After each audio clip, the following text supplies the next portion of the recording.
ifite ibibindi nimurirwanisha Imana ifite marayika uyumanuka akanigagura abasoma bagakunguka yabaga n'ibiti ntara nuko Imana itaraza kibategereje ngo mwihane ariko nihagera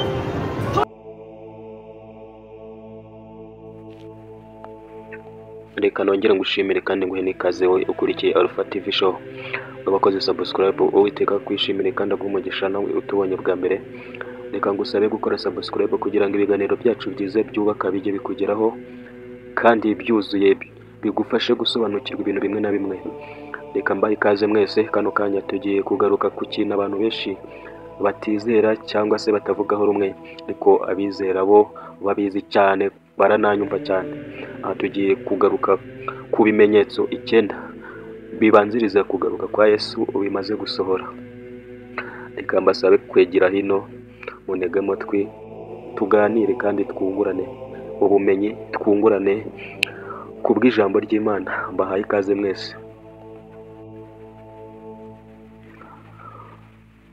rimwe mu masezerano y'agahozo dusanga muri Bibiliya ni rivuga ibyo kugaruka kwa Kristo nyuma y'umurimo wo gucungura umunyabyaha binyuze mu gutanga ubugingo bwe kubwo kumusaraba yarahambwe ku munsi wa gatatu arazuka nyuma y'iminsi 40 azutse umukiza yasubiye mu ijuru ajyanye iminyago y'abazukanye nawe amaze kuvuga atyo arazamurwa bakimureba igicu kiramukingiriza bakiraramye batumbiriye mu ijuru akigenda abagabo babiri barababonekera bahagaze iruhande rwabo bambaye imyenda yera barababaza bati yemwe bagabo b'i Galilaya ni iki gitumye muhagaze mureba mu ijuru Yesu ubakuwemo akazamurwa mu ijuru azaza atyo nk'uko mumubonye ajya mu ijuru ibi turabisoma mu byakozwe n'intumwa igice cya mbere umurongo wa 9 kugeza ku wa 11 nawe bafata Bibiliya tukagendana nawe ukajya usoma ukumva iri tsinda ry'abantu bazukanye na Kristo ni igihamya cy'insinzi y'iteka ryose Kristo yaturonkeye ku musaraba kuva igihe abakurambere bacu ba mbere bacumuriye bari barakiriye muri bo urubori rw'urupfu kandi inyoko muntu yose yagombaga gupfa nyamara mu mbabazi zayo Imana yasezeranye gutanga umucunguzi ukubatura inyoko muntu mu bubata bw'ibyaha n'urupfu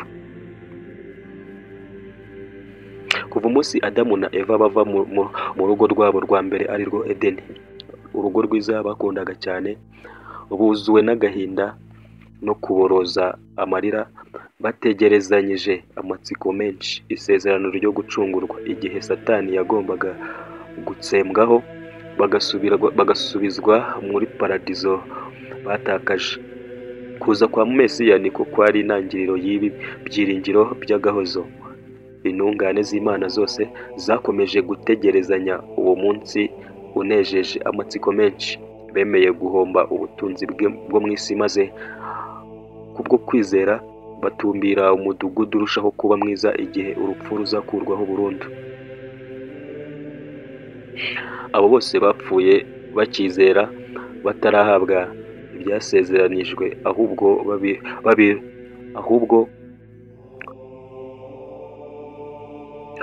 reka dusubiremo abo bose bapfuye bakizera batarahabwa ibyasezeranyijwe ahubwo babiroraga biri kure cyane bakabyishimira bakavuga ko ari abashyitsi n'abimukira mu isi abavuga batyo baba berekana yuko bashaka gakondo iyo baba barakumbuye iyo bavuyemo baba barabonye uburyo bwo gusubirayo ariko nanone barashaka gakondo irusha icyo gihugu kuba cyiza ariyo yo mu ijuru nicyo gituma Imana idakorwa n'isoni zo kwitwa Imana yabo kuko yabiteguriye umudugudu ahangaho ushaka kuwasoma neza wajya mu Baheburayo 11 umurongo wa 13 ukamanuka ukageza ku wa 16 ahangaha wahasoma neza ukumva ibyo byose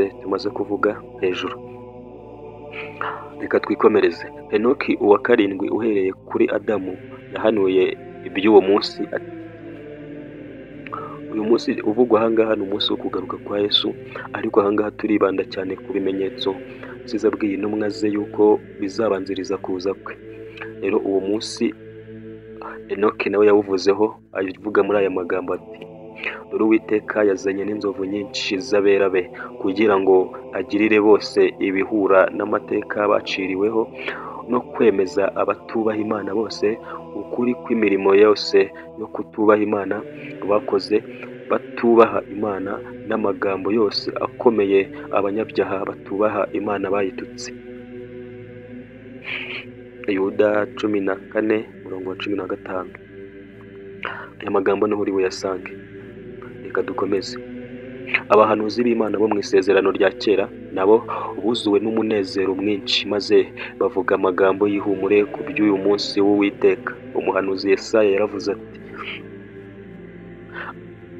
ababa mu mukungugu mwe nimukanguke muririmbe, kuko ikime cyawe kimeze nk'igitondo ku byatsi. Reka tubasubiremo tubyumve neza, aho Yesaya yagize ati, ababa mu mukungugu mwe nimukanguke muririmbe, kuko ikime cyawe kimeze nk'igitondo ku byatsi, kandi ubutaka buzajugunya abapfuye, kandi urupfu azarumira bunguri kugeza iteka ryose. Uwiteka Imana izahanagura amarira ku maso yose, n'igitutsi batutse ubwoko bwayo azagikura ku isi hose. Uwiteka niwe bivuze. Nuko uwo munsi bazavuga ngo, iyi niyo Mana yacu twategerezaga, niyo idukiza, uyu niwe Uwiteka twategerezaga, tuzanezerwa twishime agakiza ke. Yesaya 26:19. Ubwo Kristo nawe yari hafi gutandukana n'abigishwa be, yababwiye amagambo yo kubahumuriza kandi abasezeranira ko azagaruka. Yarababwiye ati, nimuhagarike imitima yanyu, mwizere Imana nanjye munyizere. Mu rugo rwa data hari amazu menshi, iyaba adahari mba mbabwiye, kuko ngiye kubategurira hanyu. Kandi ubwo ngiye kubategurira hanyu, nzagaruka mbajyane iwanjye, ngo aho ndi namwe muzabeyo, kandi aho njya inzira murayizi. Ibi wabisanga muri Yohana 14:1-4. Reka dukomeze. Iri ni rimwe mu masezerano akora ku mutima cyane, avuga ibyo kugaruka kwa Kristo. Uku ni ukuri kudashobora kuvuguruzwa, kuko kwatangajwe na Kristo ubwe. Yongeye kubabwira ati, umwana w'umuntu ubwo azazana n'abamarayika bose afite ubwiza bwe, nibwo azicara ku ntebe y'ubwiza bwe, amahanga yose azateranirizwa imbere ye, abarobanure nk'uko umwungeri arobanura intama mu ihene. Ibi nabyo byanditse muri Matayo 25:31-32. Nawe wajyayo ugasoma ukareba, washaka ugasoma icyo gice cyose, kumva ubutumwa bwiza ko bwanditswe na Matayo, magambo meza Kristo yatubwiye. Reka dukomeze. Aha hari n'ubuhamya bwinshi bugiye butandukanye bw'abantu bagiye bicwa bazize izina rya Yesu. Ibi ngibi byarahanuwe, Yesu yarabivuze, nabyo biri muri bimwe byasohoye byahanuwe kera, na Yesu ubwe yarabivuze ubwo yavugaga ati, bazabarenganya babazize izina ryanjye. Aha rero nabo hari ubuhamya bwa bamwe mu bagorozi ba Protestants, uko ibinyejana byagiye bihita. Insanganyamatsiko yo kugaruka kwa Kristo yagiye igarukwaho kenshi n'abagaragu b'Imana bakiranutse mu gihe cy'ubugorozi bwa Giprotestanti. Abagaragu b'Imana bahamishije ukwizera kwabo kwicwa urw'agashinyaguro kubwo kuzirikana ibi byiringiro by'agahozo. Ubwo babaga batwikirwa mu mambo no muri za gereza zicuze mu mwijima, bagakomeza kuririmba indirimbo zuzuye umunezero wo kuzagororerwa ubugingo buhoraho ubwo bazazuka nk'uko Umukiza wabo yazutse. Ubuhamya bwa bamwe muri abo ngabo bwari butangaje cyane. Luther King, muramuzi mwese, yaravuze ati, niringiye rwose nashidikanya ko imyaka 300 itazuzura umunsi w'urubanza utaragera. Yabivugaga nk'ibyiringiro kuko nawe ubwe ntiyarazi ngo Yesu azaza ryari, kuko Yesu yavuze ko usibye Imana niyo izi uwo munsi wo gucirwaho urubanza kw'abari mu isi, n'abamarayika ubwabo mu ijuru ntabwo babizi. Ariko aha ngaha Luteri we yabivugaga nk'ibyiringiro afite by'uko yizeye ko ibyo bintu bizaba. Nibwo yagize ati niringiye rwose nashidikanya ko imyaka 300 itazuzura uwo munsi w'urubanza utaragera. Imana nishaka kandi nishobora gukomeza kwihanganira iyi si yacumuye umunsi ukomeye ubwo ingoma y'ibibi izakurwaho.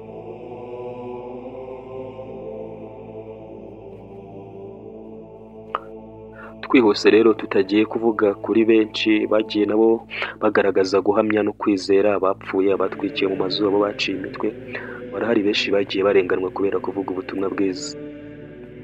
Twihuse rero reka dukomeze tujye ku biranga kugaruka kwa Yesu. Reka dusome amagambo Yesu yabwiye intumwa ze ubwo yari amaze kuva mu rusengero agiye kuzisezera.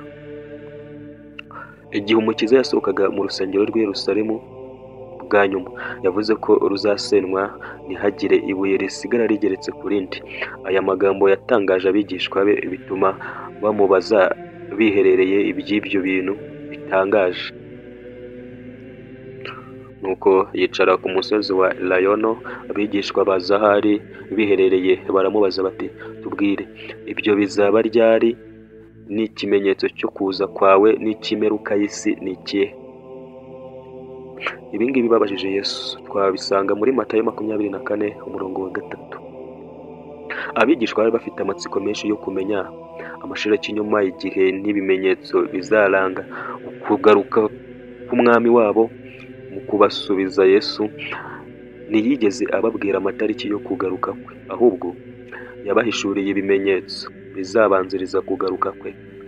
Ibi ngibi ni nabyo tugiye kugarukaho hano hasi byose, kandi namwe muraza kubihuza ari biri muri Bibiliya n'ibi turi kugenda tubasomera aha ngaha, mwe muraza kubihuza mwumve niba kuko ibi bintu byarasohoye. Ubu ni ubuhanuzi bwa Bibiliya, ntabwo ari bwa buhanuzi bw'abantu b'iki gihe. Buri muntu yabaye umuhanuzi avuga ibyo biri mu mutwe we cyangwa ibivuye ku mutima we, avuga ngo Imana yambwiye kandi nyamara ari we wibwiye. Ibi turi kugaruka aha ngaha ni ubuhanuzi bwa Bibiliya, imeruka n'ibihe. Yababwiye ko hazabaho abahanuzi b'ibinyoma.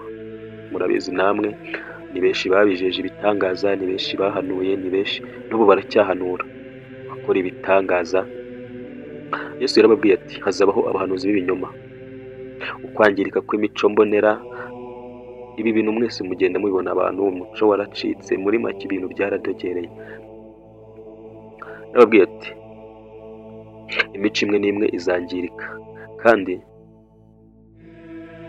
hazanabaho ibimenyetso ku butaka no mu kirere.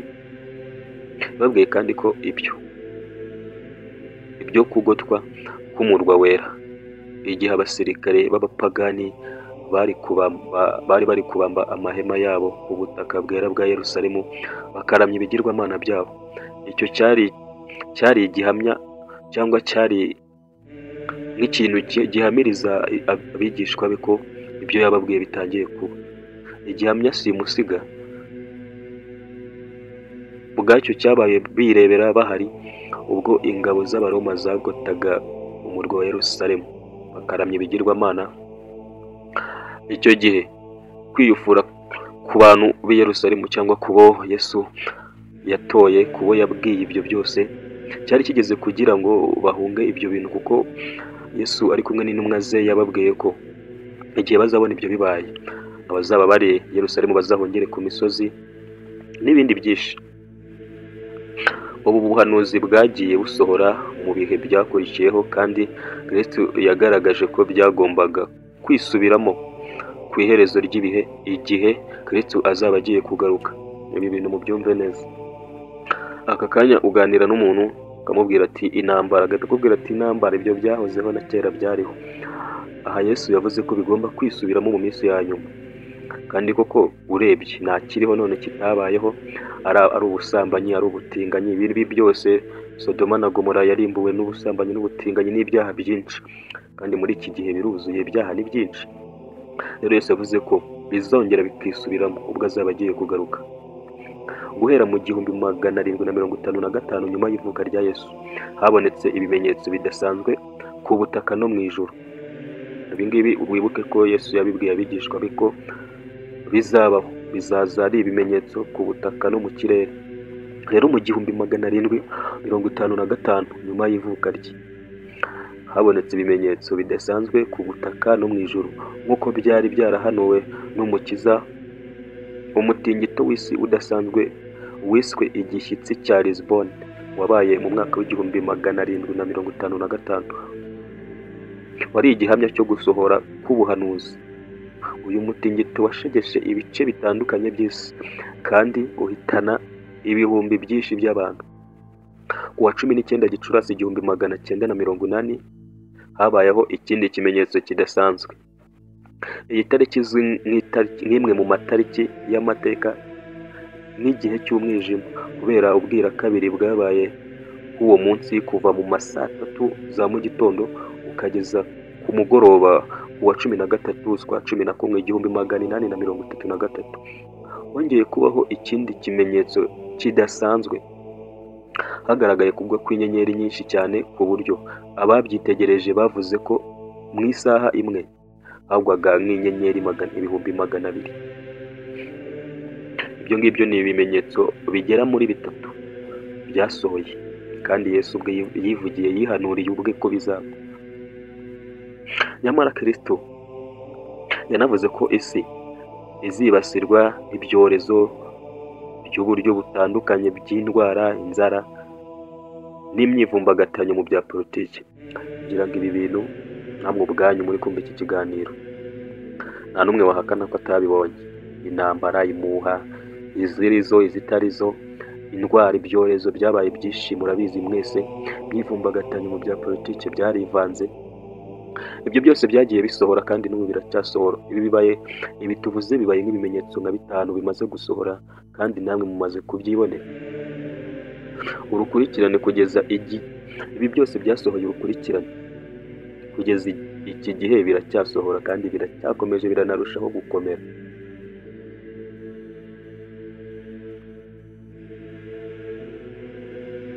Luka 21 umurongo wa 8 kageza ku wa 34. Ushaka kubikurikira byose wahasoma ukumva ibiranga ibizabanziriza kuza kwa Yesu bizagenda bite, cyangwa se n'ibiki bizaba. Nawe wafata Bibiliya ugasoma icyo gice cyose, Luka 21 umurongo wa 8 kugeza ku wa 34. Ibi biduhamiriza ko turiho mu gihe cyo kugaruka kwa Kristo Yesu. Vuba bidatinze azahishurwa mu cyubahiro cye, mu gicuku nk'umujura. Mu kuvuga ibihe byo kugaruka kwe, Kristo yagaragaje ko azaza nk'umujura uza nijoro,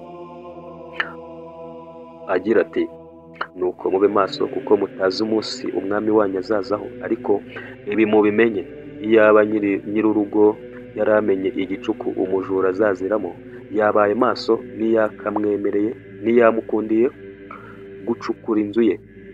Nuko namwe mwitegure, kuko igihe mudatekereza ari cyo umwana w'umuntu azaziramo. Matayo 24 umurongo wa 42 ukageza ku wa 44. Ibi bintu niho byanditse. Ibi bintu twashatse kubibasomera cyangwa se kubibasobanurira twifashishije amagambo amwe n'amwe muri Bibiliya bigenda bihura, kuko ntabwo twashatse kuvuga ibyacu twatekereje, ahubwo twashatse kugira ngo ibihe turimo by'iminsi y'imperuka byahanuwe nawe ubwawe ukanguke. Uvuga ute se Bibiliya irimo iki? Ni ijambo ry'Imana koko? Ese ibirimo ndi kumva bihura n'ibiri kubaho? Ni ibyanyabyo n'iby'ukuri? Urasabwa gukanguka, ugahishurirwa, ukubaha Imana, ukongera ukagaruka. Niba waraguye, ibihe turimo bigukangure. Wongere usenge, wongere umenye ukizwa ngo ni ibiki. Muri make ugarukire Imana.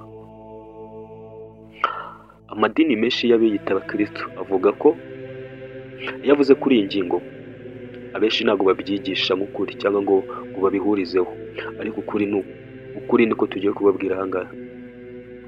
Amadini menshi y'abiyita abakristo avuga kuri iyi ngingo mu buryo buyobya, akigisha ko Kristo azagaruka mu ibanga. Iki ni ikinyoma, kuko nk'uko mwagiye mubyumva, Yesu ubwe azagaruka amahanga yose azamubona. Mwahumvise aho twasomye hazateranyirizwa imbere ye akabarobanura nk'uko mwungeri ayobanura intama mu ihene. Ibyo mwabyumvise. Ariko amadini amwe n'amwe abeshya abakristo ko Yesu azaza mu ibanga. Iki rero kikaba ari ikinyoma cyamaze kuba gikwira kandi cyizerwa na benshi, ariko nta rufatiro na ruto gifite muri Bibiliya. Iyi ngingo y'ikinyoma yakomotse ku bapadiri babiri b'abayezuwiti. Ibi byakozwe mu rwego rwo kwerekana ko Antikristo azabaho mu gihe cy'ahazaza, igihe itorero ry'Imana rizaba ryarajyanwe mu ijuru mu ibanga. Bahise babihuza ko Yesu ubwe ari uzaza mu ibanga, kandi itorero ry'Imana ahubwo niryo rizajyanwa mu ibanga. Amwe mu masomo yifashishwa mu gushimangira iyi ngingo n'aya akurikira. Namwe mubyumve neza, mumenye no kubitandukanya. Kuzamurwa ku itorero nibyo bizaba mu ibanga, ariko kugaruka kwa Yesu Kristo ntabwo bizaba mu ibanga. Ingingo yo guhamya ibi ngibi tuvuze, reka dusome muri Matayo 24:40 kugeza kwa 42. Icyo gihe abagabo babiri bazaba bari mu murima, umwe azajyanwa undi asigare. Abagore babiri bazaba basya ku rusyo rumwe, umwe azagenda undi asigare. Nuko mube maso ko mutazi umunsi umwami wanyu azaziraho. Abafarisayo baramubaza bati, ubwami bw'Imana buzaza ryari? Arabasubiza ati, ubwami bw'Imana nibuzaza ku mugaragaro, kandi ntibazavuga bati dore ngubu, cyangwa bati nguburiya, kuko ubwami bw'Imana buri hagati muri mwe. Luka 17:20 kugeza kuri 21, cyangwa se washaka ugasoma icyo gice cyose. Aya masomo yose nta na rimwe rivuga ibyo kuza kwa Yesu mu ibanga, cyangwa se kuza bamwe bakamubona abandi ntibamubona. Isomo rya mbere rigaragaza ko agakiza atari rusange, kuko umuntu wese afite uburenganzira bwo guhitamo gukurikira Imana ku giti cye, mu gihe undi abyanga. Yewe nta n'ubasha cyangwa se n'abashakanye nta n'umwe ushobora gukirizwa undi, kuko tutakirizwa mu matsinda. Iyo mpamvu bamwe bazajyanwa mu ijuru, abandi bagasigara, hakurikijwe amahitamo ya buri wese. Isomo rya kabiri ntirivuga ibyo kugaruka kwa Yesu Kristo ku bicu byo mu ijuru, ahubwo rivuga ubwami bw'ubuntu Kristo yaje kwimika binyuze mu rupfu rwe. Abinjira muri ubwo bwami bw'ubuntu kubwo kwatura ibyaha byabo no kubyihana, nibo bazemererwa no kwinjira mu bwami bw'ubwiza bwe ubwo azaba agarutse ku bicu byo mu ijuru. Ibihabanye n'ibi ni amasomo menshi ya Bibiliya. Amasomo menshi ya Bibiliya agaragaza uguhishurwa kwa Kristo ku bicu byo mu ijuru nk'igikorwa kizagaragarira buri wese. Umukiza ubwe abisobanura neza muri aya magambo. Ubwo nibwo ikimenyetso cy'umwana w'umuntu kizaboneka mu ijuru, n'amoko yose yo mu isi nibwo azaboroga abonye umwana w'umuntu aje ku bicu byo mu ijuru afite ubushobozi n'ubwiza bwinshi. Azatumisha abamarayika be ijwi rirenga ry'impanda, bateranye intore ze mu birere bine, uhereye impera y'ijuru ukageza iyindi mpera yaryo. Matayo 24:30-31. Yohana nawe aravuga ati, dore arazana n'ibicu, kandi amaso yose azamureba, ndetse n'abamucumise nabo bazamureba, kandi amoko yose yo mu isi azamuborogera. Nanone amen. Ahangaha murumva neza ko hari amadini abicurika, akabwira abakristo babo ko Yesu azaza mu ibanga, ko Yesu bamwe bazamubona abandi ntibamubone, nk'uko tubisomye muri Yohana tukanabisoma muri Matayo. Mwumvise ko bihabanye, bitahura, nta n'ahantu bihuriye. Iki ni cyo tubabwira tukibwirijwe n'ijambo ry'umwami wacu yuko twebwe abazaba bakiriho basinziriye. Reka dusubiremo, iki ni cyo tubabwira tukibwirijwe n'ijambo ry'umwami wacu yuko twebwe abazaba bakiriho basigaye kugeza ku kuza k'umwami tutazabanziriza na hato abasinziriye, kuko umwami ubwe azaza amanutse ava mu ijuru, arangurura ijwi rirenga hamwe n'ijwi rya marayika ukomeye n'impanda y'Imana, nuko abapfiriye muri Kristo nibo bazabanza kuzuka, maze natwe abazaba bakiriho basigaye duhereko tujyananwe nabo tuzamuwe mu bicu gusanganira umwami mu kirere. Nuko rero tuzabana n'umwami iteka ryose. Ibi ngibi urabisanga mu Batesalonike ba 4 umurongo wa 15 kugeza ku wa 17. Iyi mirongo yose twagiye tuvuga, bibaye byiza waba ufite agakaramu ukayandika ahantu, ukajya wicara nawe ukayisoma, ukangukire gusoma Bibiliya, kuko iyi minsi yo ni iya nyuma. Ibihe turimo biradusaba kwegera Imana no kuyubaha, tukibuka ko Imana iriho, kandi bamwe muri twe hari aho iba yaradukuye, hari ibyo iba yaradukoreye. Ariko hari indirimbo nzi mu bakatolike bajyaga baririmba ngo twibuke Imana mu bihe bikomeye, ariko ibihe byiza byaza tukayitera umugongo. Rero abantu b'iki gihe twateye Imana umugongo. Niba uzi neza ko hari ikintu Imana yagukoreye, niba uzi ko aho yagukuye, niba uzi ko hari ikintu Imana yakoze ku buzima bwawe, ushaka wagarukiraho ukibuka Imana, kuko igihe turimo turasabwa Imana. Kari agaciro, reka twikomereze. Kugaruka kwa Kristo ni kuzaba ubwiru, kuko amaso yose azamubona, ndetse n'abamucumise nabo bazamuborogera. Azaza ashagawe n'abamarayika bose, kandi nazakandagiza ikirenge cye ku isi. Mu ijwi ry'impanda riranguruye, isi yose izakangaranwa, kandi iryo jwi rizumvikana mu matwi y'abasinziriye muri Kristo Yesu. Bazakangurwa mu bituro byabo, bitaba ijwi ry'umwami wabo. Abazaba bakiriho bizeye bazahindurwa, bafatanye n'abazutse gusanganira umwami mu kirere. Abazaba bakiriho batizeye bazicwa n'ubwiza bwa Kristo, kandi abapfuye ntibazazuka kugeza ku iherezo ry'imyaka 1000, ubwo hazabaho urubanza rw'iherezo kubo mu isi bose. Umuzuko wa mbere ureba abakristo cyangwa se abakiranutsi gusa, kandi abo nibo bazasanganira Kristo ku bicu ubwo azaza aje gutwara itorero. Umuzuko wa kabiri uzaba ku iherezo ry'imyaka 1000. Abera bazamara iyo myaka 1000, abera bazayimarana na Kristo. Yoboye isi, bari ku isi, Yesu ari we uyoboye. Ariko ibi ngibi byo tuzabigarukaho neza, iby'ingoma 1000 cyangwa imyaka 1000 Yesu ari hano ku isi. Tuzasobanura uburyo bizaba bimeze, se abantu bose bazaba bari mu isi, se bizagenda gute. Cyo tugusaba no gukora subscribe kugira ngo uzagende usobanukirwe ibi byose. None ahangaha umwanzuro Kristo aturarikira kwita ku bimenyetso byo kugaruka kwe nk'uko yabiduhishuriye muri Luka 21 umurongo wa 8 kugeza kuri 36. Maze kubirondora byose uko bizakurikirana, yongeraho ati,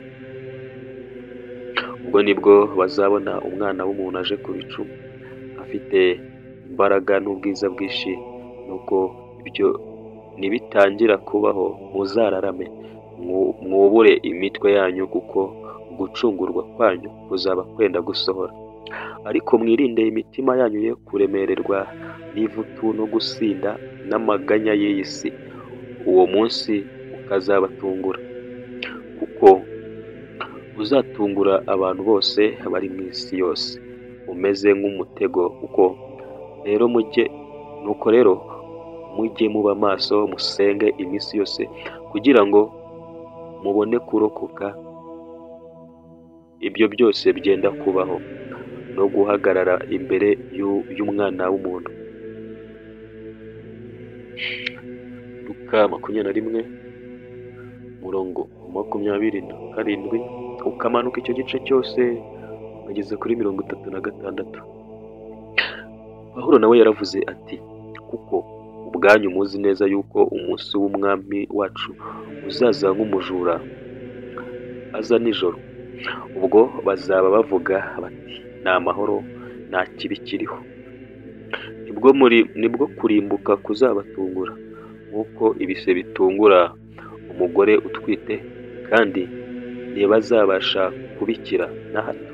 Ariko mwebweho bene data, ni muri mu mwijima ngo uwo munsi ubatungure nk'umujura, kuko mwese muri abana b'umucyo n'abana b'amanywa. Ntituri ab'ijoro cyangwa ab'umwijima. Abatesalonike ba 5:2 kugeza ku wa 5. Abatungurwa no kugaruka kwa Kristo ni abatita ku bimenyetso yatanze ngo bitume nabo baba maso kandi ngo basenge ubudasiba. Mbese wowe witeguye gute uyu munsi wo kugaruka kwa Kristo Yesu? Cyangwa se ibi bintu byose tuvuze, ibimenyetso yatanze, ibyo yadusigiye kandi adukangurira no kwitaho kugira ngo tubashe kugenzura ibihe no kugaruka kwe. Ukurikije ibyo dusomye wumvise, ugakurikiza n'ibyo urebesha amaso yawe muri iyi si, wowe uhagaze witeguye gute se ukugaruka kwa Yesu? Ese basi urabyemera cyangwa nawe uri muri bandi bavuga ngo ni inyandiko z'abazungu, ngo ni ibyahimbwe? Byo ntabwo mbizi. Wowe ku giti cyawe, wowe uzi ibyo wizera, ni wowe uza aho uva n'aho ujya. Gusa nakwifuriza kuzabana na Yesu ubwo azaba agarutse. Ndakurarikira kumuhanga amaso kugira ngo uzabashe kurokoka urupfu rwa kabiri kandi uzabane nawe mu ngoma y'iteka. Reka rero mbashimire kandi basabe nanone kuzakurikira ikindi kiganiro kizakurikira iki ngiki, aho tuzagaruka ku ngoma cyangwa se iby'imyaka 1000 Yesu ari muri iyi si, aho tuzagaruka uko abantu bazaba babanye nawe, uko bamwe bazaba babayeho. Hari abazazana nawe, hari abazaba barasigaye mu isi. Mbashimire kandi mbasaba no gukora subscribe kugira ngo ibyo byose muzabyumve. Ndabashimiye. Nitwa Ndizeye. Murakoze.